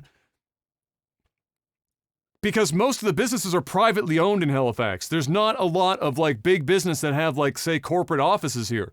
So there's not a lot of like middle management doesn't exist in Halifax. You got to move to Toronto for middle management. So all that money, and then you go and you're like, all right, you go to Kijiji and you like type in, I want a 2-bedroom apartment, or like a 1-bedroom apartment somewhere that isn't 35 minutes outside of the city where I work. And it's like $1,600 a month. It's not that much. I mean, unless you're going down, like you're going in the prime. Here's the problem. And I know this more. I know this more than most because I own property. You can do a 1-bedroom apartment that's like 700 square feet for like 11 or 1,200 in like that. They're not great apart. They're not something that you and I would go and look at and want to live in. Can you live in them? Yes. But I mean, the fucking 500 block is probably like $800 a month now, if it's not government fucking subsidized. And they just put up a new building there next to the 500 block that you would probably know about. I don't know what the rent is there. One of M's friends lives in there. But I bet you by the look of it, even though it's wood construction, I doubt it's south of fucking $1,200 a month for a room there. And that's literally in one of the lowest income areas of Spryfield. So like... Yeah, I mean the reality is like it's affordable if you have somebody with you. It's very affordable. I wouldn't say very, but I mean it's not like it's not going to kill you. But if you're by yourself, or basically, and you want to live in the Halifax area, the average rent is for a 2-bedroom, like the average rent is going to be like $1,400. And that shit'll go right up to, you know, $2,500 depending on where you're living. The problem is there's a lot of real estate going up, but there's not a lot of housing going up. It's a lot of buildings. Yeah, it's just condos and apartments. Yeah, there's just not a lot of land left for people to build. And since we have such a huge student market, the vast majority of investors are buying student rentals in the South End. And, you know, they're paying astronomical prices because you have each student paying $500-$600 a head in a 6 to 8 bedroom house. And people are buying up single family homes and turning them into student rentals. And the problem is you're starting to see a lot of people that were getting $500, $600 a month, $700 a month. And landlords are going, well, fuck, people are willing to pay $900, $1,000, $1,100 a month. I got to move these rents up. I got to go with the market. And be honest, here, I'm going to play devil's advocate here, is the property taxes, the actual taxes, they're all skyrocketing. They're going up. Like property taxes are going up a lot. So the costs for a landlord is also going up. There is definitely some inflation where people are gouging. Yeah, I'm not placing this all on the landlords. Yeah. The government is also has a fault here, for sure. Yeah, because I can tell you, property taxes are making a huge difference monthly wise that are bringing up people's rent each and every year, essentially. So yeah, it's crazy here. But the real estate game is really good here because we haven't quite hit the, like, if you're buying and holding in the area, it's great. But if you're a renter, man. Well, and the problem is that's like 90% of people right now are renters because if rent is that high, income is that low, even with 2 people, putting away enough money to have a down payment on a house to not have a mortgage until you're fucking 98 years old is... Yeah. Well, less and less people are just buying these days anyway. Like this generation is buying less. People, it's just like a renting just the way people are going about. And I don't think it's necessarily because people can't afford it. It's also just because it's just the way this generation is, where they want to travel. They want to go in and see different places. They want to live in different places. They want to be part of the in crowd. They want to do different. They just operate differently than what my parents did and what your parents did. So the mentality is different. And since the mentality is different, the work ethic is different. And so it just also makes it harder for people to stay put, to have a quote unquote career. There's less careers these days and more people working jobs and doing different things and being, I guess, living their spirit animals, being creative and, you know, doing, I don't want to say the hipster thing, but they're just operating differently, which is also making it harder for people to buy properties. And when there's more people that want to rent, then rents are going to go up because supply and demand. And if there's not enough housing, well, that's just the way she goes. Yeah. I in Halifax anyway, it's the majority of it is people who don't have the money. because the jobs are shit here. Yeah, It's but just- the housing isn't very expensive here either. I mean, you can buy a single family home for $250,000. People hear this right now, and $250,000 for the vast majority of even other parts of Canada, let alone other parts of the world, is dick all. Like literally dick all. Yes. Like nothing. But if I go to a different province, I'm going to make between 30 and 40% more on a year It depends. and have less tax. It depends on the province. I mean, if you move into Vancouver, you're fucked because their housing market is way worse. Well, nobody is Toronto moving to Toronto for Vancouver for housing. The Toronto market, even though you make $100,000 a year to buy a property, your average house is going to be $800,000 to $1 million. Yeah. If you want anything remotely close, so $800,000, $1 million for a house that's 250 here. It's all like it all sort of balances itself. The reality is, man, the average person just can't really afford to buy a house like Canada wide. Like Yeah. it's rough. It's just fucking rough. And then you look over in Vancouver, where my sister's been for a long time, bro. Her rent there was like $2,200 a month. She didn't have a roommate. There's just no way in fuck you could ever afford it. And to buy a house down there, it makes Toronto look stupid. Well, that's because Vancouver had a massive issue where friggin' foreigners were coming buying up all the property and not even living in the fucking country. No. Which is what's happening here now. This is like the same fucking thing. Here because the real estate market is good. And the reality is you need to have a spouse or a roommate, partner, whatever, to really like. Bro, I'm about to get into fucking polygamy to afford a fucking house at this point. I'm about to have a fucking harem with like 5 wives and like 98 children. We're gonna go back to farmland where you're gonna need like 6 kids to be able to support your fucking living. It's crazy. It's fucking nuts. It's true. Yeah, I mean, so yeah, it's fucking bonkers. We definitely need rent control. That's what I would change. Rent control in Halifax. And I don't mean that just because, like I said, I don't think it's just landlords. Yeah, I know. It's the government needs to have the reins pulled back on them too. It's just because in other provinces it almost makes sense. Not in like it's obviously it's bad everywhere, like really bad, but at least the money for a long time were in those provinces where it would make sense that the market would go up. Here, the money's never fucking been here, and now it's going up. So. It makes it a fucking challenge. even my properties, I'm like undervaluing them from what they should be getting. But there comes a point where I only need to do certain like so well, and when you have good people, you don't want to lose them, because you want to just get top dollar and go crazy because they got nowhere else to go, or they're going to be their living conditions are going to be worse. So that you can have somebody that's going to come in here and pay an extra $100 a month, $150 a month, and then trash your place maybe?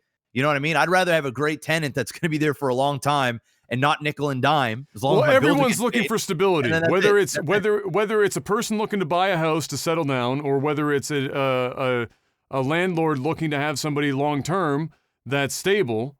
Everyone's looking for financial stability. And for a landlord, if it's a fucking crackhead coming in looking to fucking pay the shit, and the house is going to be completely destroyed, and you're going to have to spend a bunch of money to fucking upkeep it because, oops, they absolutely broke the fucking 4th window in the last 3 months, then yeah, that's a problem. That's not stable. That's a major issue. All the same where there's people just looking to fucking buy a they just want to buy a fucking, that's the other thing anyway, before I'm done with this topic, is all the houses that are being built in Halifax are bigger than they need to be, and the cost of them keeps fucking going up. So like, a starter, you're looking at like you want a starter home, and you're going to like, and they've got townhouses off of fucking they're like 300 to start. Yeah, and that's with you're looking at like no additions to build like a cookie cutter, 1,600 square foot. Single family home. Fucking what? It's pretty insane. Yeah, it's getting pretty stupid. It's fucking stupid. And you're paying a lot of that. You're paying for the land, dude. It's the land prices are just going up because it's just so little of it. Bro, I'm about to move to my fucking family home out in the boonies and just say fuck it. There you go. Fuck all this. Get the fuck royalty out there. Fuck this. Get the fuck out. What music are you listening to right now? Something new or the classics? Nothing, because I'm mostly on Twitch and I can't listen to music anymore. Yeah, I do listen. I just delete my VODs. But I only do it, a couple days a week. But I don't listen to anything new unless somebody wants me to check out a song that's like new. I'm an old school guy, man. I'm not saying I can't appreciate new music because there's tons of stuff that has come out over the years that I really enjoy, but it's far few in between. So I just like reminisce on the old stuff, man. Old R&B, old pop, old, take me back to the 90s, 80s. That's my jam, like right in that sphere. I listened to a bunch of Em and I were she hooked up her Alexa little fucking speaker that she had got like a birthday or something from somebody. And we were listening to the Backstreet Boys and fucking NSYNC and other like 90s shit. And that's mostly, it's uncommon for me to listen to a lot of really new music. Once in a while, a new song comes up. I think it's good, but it's pretty rare. Because if I'm going to be honest with you, most of the music right now is fucking garbage. Shite. The stuff that you hear. I know there's lots of people go, you just have to go looking for your music. It's just ain't nobody got time for that. No, in the 90s, you know what? We had to turn on the radio. Yeah. And a lot of it was good music. At least if you were into boy bands and shit. But like the shit now is just it ain't it. Especially mumble rap. I want to fucking somebody please God stop mumble rap. Fuck's sake. What's your game of the year 2020 so far? I mean, the only thing I've really played was The Last of Us, and I haven't even finished that. Yeah. Which is, not saying a whole lot, that I haven't wanted to jump in and just finish that, right? So that's probably my game of the year so far because it's the only game I think that I've actually played that is new this year. Everything else has been Grand Theft Auto or StarCraft. Yeah, I haven't even like played a lot of like brand new shit this year, and I'd probably, even if I played The Last of Us, or if I played, I mean, there's only been a couple of games that are probably game of the year contenders that have come out so far. For me, to this point, probably Paper Mario, honestly, just because from the perspective of it being so polished and it's such a good, tight game. The problem is that people want, when people want to give Game of the Year, it's turned into the fucking Oscars. So The Last of Us is probably going to win just a slew of fucking Game of the Year awards because it's a giant gore porn, graphic masterpiece, voice acted out the wazoo game. But I think probably Paper Mario to this point. And then we've got, I think what will happen is if any publications will include games that have been like remastered or re-released as possible candidates, that Horizon Zero Dawn on the PC that's coming out in 2 weeks, will probably, or like a week and a bit, will probably be a contender. We got time for one more.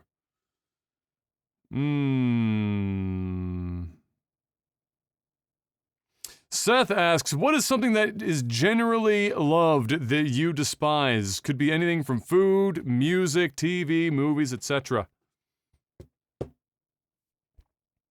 That is love that I despise. Yeah, something that's like super popular, doesn't matter what it is, like they said, could be... Yeah. I'm gonna say mumble rap. Because the shit's making people bajillions of dollars and it's listened everywhere and it's hot fucking garbage and it's objectively bad music. I'm gonna say TikTok. Yeah, TikTok as well. I fucking can't stand TikTok, dude. I think it's... I'm gonna be honest. I'm gonna keep it 100%. TikTok is fucking garbage. I actually think TikTok is a cringy fucking app. I think people look. I think there are some talented people that make it work, but there is a lot of fucking cringe where there's a lot of unfunny people trying to do funny viral clips that just come off forced, rehearsed. It's just it's all rehearsed, right? That's like the whole idea. Just fucking brutal. There's very few natural, talented people that legitimately make that shit work like Vine did. Yeah. And this is just like, it's nonstop. I can't stand watching people chicks, dudes, whatever. I don't care how fucking cute and hot you are and how tight of a booty shorts you're wearing. I think it's super fucking cringe when you're dancing and you're lip singing. It reminds me of which, by the way, is a fucking shit song by Chris Brown. It's just fucking brutal, bro. I can't stand. I actually just I don't watch any of it because it's so cringy that I have a hard time like physically. You ever watch like things that are like really embarrassing that you it's almost like you have a hard time watching it because you're embarrassed for them and you almost don't want to like watch it because it makes you feel like it gives you anxiety, like it makes you feel like you're going through it and but you're watching somebody. That's how I feel about TikTok. And I know people love it and I know, it's a big platform and there's superstars on there and shit. I get it. I just think it's cringe. Yeah, TikTok. The Chinese government running the fucking thing notwithstanding, it's a cringe fest. Yeah. Yeah. I'm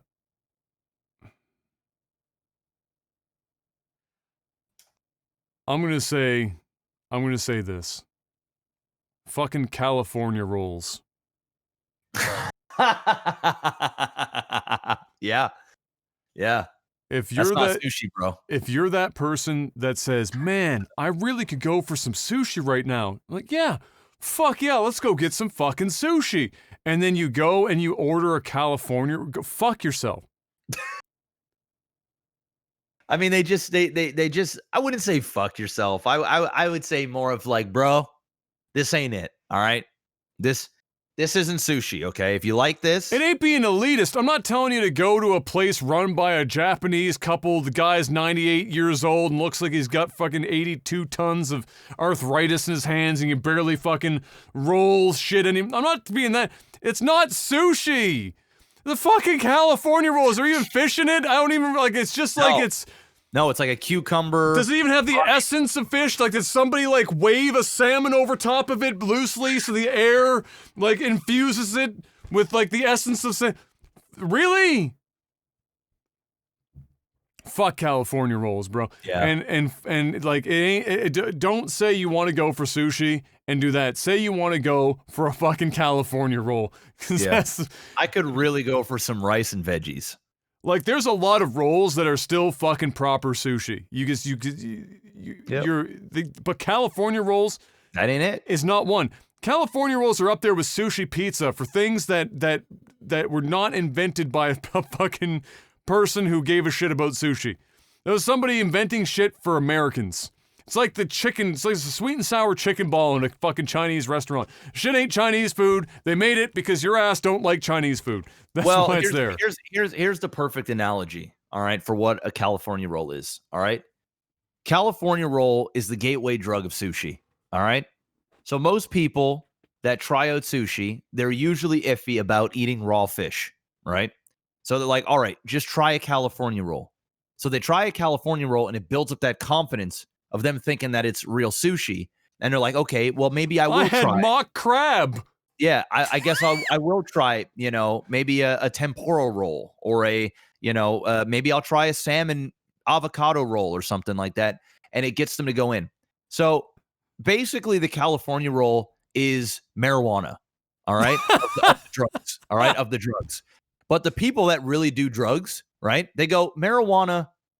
And people that really smoke weed, they go, marijuana ain't a drug, bruh. Right? That's what they say. Right? It ain't a fucking drug. It's just fucking weed. It's a plant. Right? It's a herb. All right? Get you high. It is what it is. You want to know what a drug is? Cocaine. That's a drug. You know what I'm saying? Black tar heroin. That's a drug. All right? Weed, it's a plant. And it's not, they don't really consider it a drug. It's the same thing with sushi eaters. Sure, okay, theoretically, it's a form of sushi. Theoretically, marijuana is a form of drug, right? But it's not really. It's not really.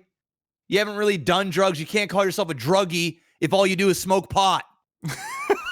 You can't really call yourself a sushi Lover. Lover. If all you eat is California rolls, bruh, that ain't it. That ain't it. You've had the gateway. You have the gateway. You don't even know what high is yet. Have you stuck a needle in your arm and pumped black tar heroin in it? That's a high that I suggest you never do. Have you had some fucking salmon nigiri with the perfect amount of salmon on the perfect amount of bed of rice with just the right of wasabi, right amount, a little bit of soya sauce and a bit of ginger to go afterwards? That's sushi. All right? That's the drug. The California roll and the weed, it's an introduction. It can be a good time if you're not used to real drugs, real sushi. All right? But the reality is, unlike drugs, you got to experiment. Don't do that with drugs.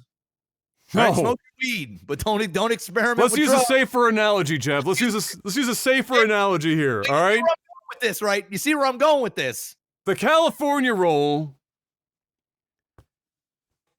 It's like missionary sex. It's the hand job, Jeff. It's not even sex yet. Oh, fuck.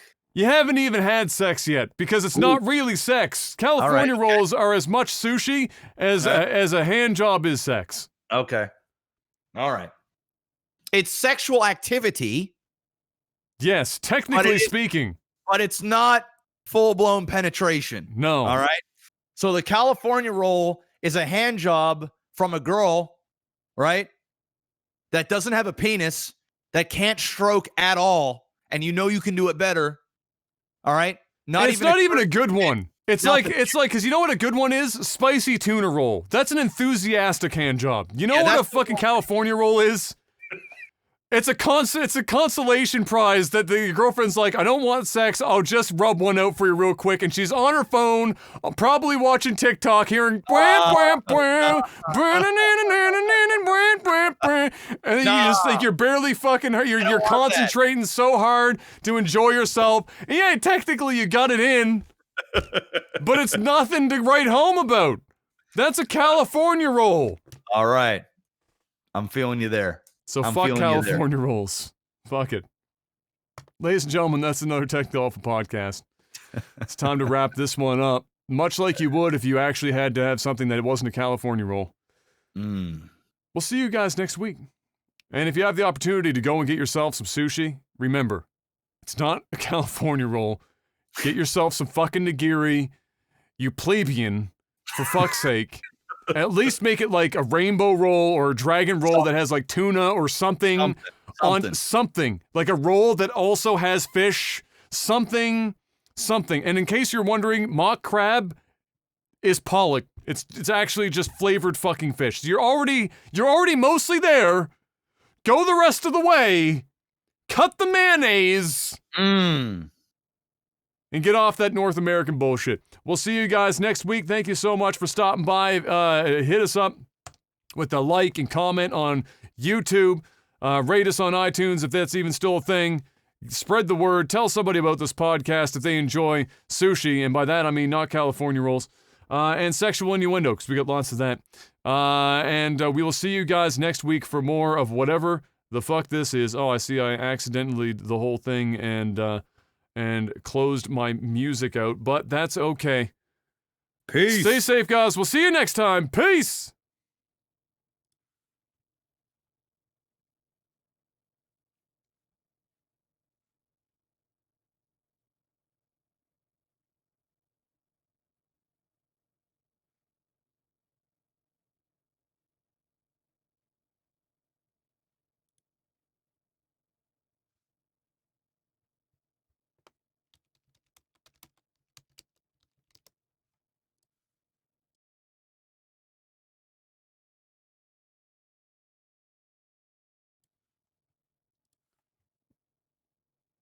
My NOS doesn't want to fucking turn on, so I have no music. Holy fucking hell, Synology, what are you doing? Fuck yourself, just give me my music, please. Holy shit balls, give me my fucking music. There we go.